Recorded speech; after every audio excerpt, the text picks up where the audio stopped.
And now this machine is my favorite.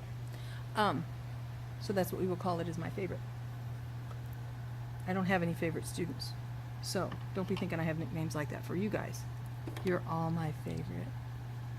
Anyway, put your thread on the spool pin, and your stopper is a little stubborn today.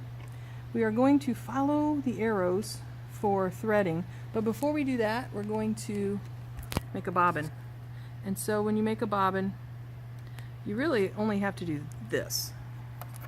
You go front to back on this little thing that looks like a screw. Take your bobbin out. These bobbins are kind of shorter than the other ones and a little slanty on the sides. Okay? I'm going to wind a little thread on this by hand, then I'm going to pop it onto here, which is the bobbin winder. I'll show you that in a sec.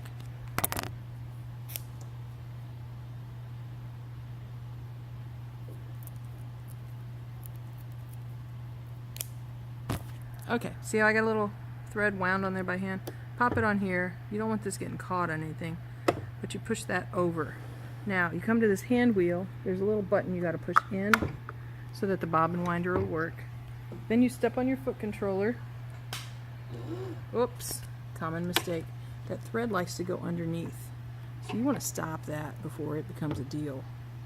You want that thread to be up here on your bobbin. So maybe you gotta hold it a little bit and help it get started, but once it gets going, it'll be fine. I'm just going to do a little bit because you don't need very much on it for today. You'll need more when you make your project. So you push this back, you push that back, you cut your thread. This is hard to do while I'm holding a camera, let me tell you. Okay, and now we're going to pop this in, and there's a little groove right here where your thread has to go and it comes out over here. So I need a little more than that. See how I did that? I went right in here, it came out right here. Now we're going to come back up here and just follow the lines. We start with this little guy, this thread guide, and then you just follow the arrows all the way to the needle. You thread the needle. Now, before you can sew, there's one more thing you got to do. You have to hold onto this with your hand, the needle thread, and you have to turn the hand wheel. Remember the hand wheel?